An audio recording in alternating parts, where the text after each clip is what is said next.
ساری کتاب 10 تمبو کو سامنے رکھ کر لکھی گئی ہے۔ تو اب میں یہ عرض کروں کہ بھائی سید رفیق شاہ صاحب آپ یقیناً قابل مبارکباد ہیں، لیکن ساتھ ہی ساتھ یہ جو ہم یعنی آج تک ہم یہ طے نہیں کر پائے کہ مولانا فضل حق خیر آبادی حق پر تھے یا شاہ اسماعیل حق پر تھے،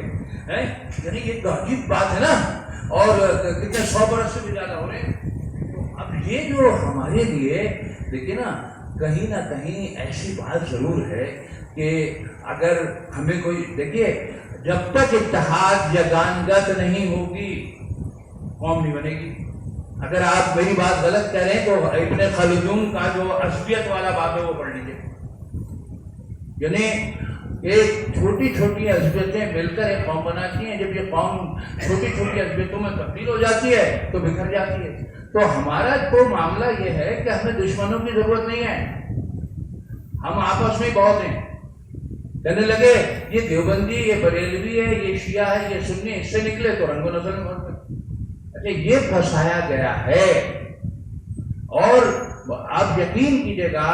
کہ اگر یہ نہ ہوتا معاملہ، دیکھیے نا، اب مثال کے طور پر بریلوی